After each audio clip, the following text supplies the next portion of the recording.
Later this month, a community vote will be held on renaming Cesar Chavez Street in St. Paul. And within the last several months, allegations of sexual abuse of women and girls were uncovered against the late civil rights figure. So now the West Side Community Organization is working to change the name of that street previously dedicated in his honor.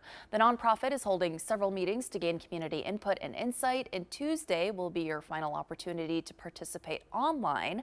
Joining me now is Monica Bravo to discuss this process. Thanks so much for being here. We appreciate it. Thank you. And you've said, it sounds like a lot of people have been engaged and interested in this. What's it been like? You've held a number of community meetings so far. Yeah, we have. It has been really beautiful just to see community coming together, sharing history and sharing memory, and really drawing on the strength of one another. That has been just beautiful to watch and to see. Making sure that it was important for us to have community voice completely leading this process.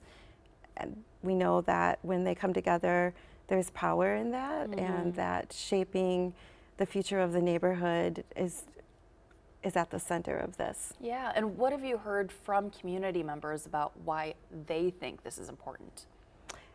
We, I believe, really think that it's critical that we can represent some form of accountability and demonstrate publicly our shared values with the street renaming. And can you share maybe some of the names that have been brought up, some possibilities or maybe themes of what you're going for? There have been so many names, wide range, lots of themes, but it does come back down to pride, a sense of collective history, the culture. For generations, families have come, lived, and made their lives here, opening businesses, schools, reflecting the culture, the music, the history. So that has really been important for people to just dig deep, reflect, and think about their sense of pride in the neighborhood. It really has been a beautiful process to watch. I know folks were ahead of time thinking, oh, this is going to be controversial, there's going to be a lot of tension, and honestly, it's just been a beautiful time. Oh, that's wonderful. Okay, so what does the process look like? What have you already done, and then what comes next? Right, so far we have engaged in person, 3 separate meetings. We also have engaged online. We have a survey. It's in 2 languages. And then that input session and input process will end August 4th. And then towards the end of August, we will have public vote. And we really think it's important that local voices are centered in this decision-making process. We really do believe that local voice is centered in all of the decision-making processes that happen in our neighborhood.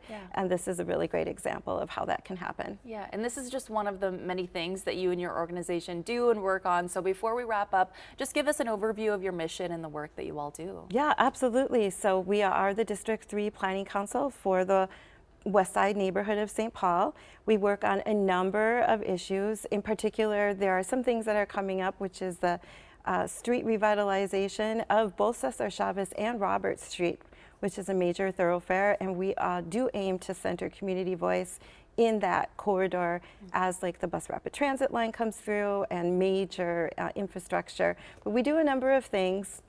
So we have like a buffet of like racial and social justice issues that you can work on. You sure stay busy. Well, thanks so much for making time for us this morning. So again, Tuesday is your last chance to participate online, but then that vote will be happening later this month. Yes. All right. Well, thanks so much for joining us. We're going to take a short break and we'll be right back.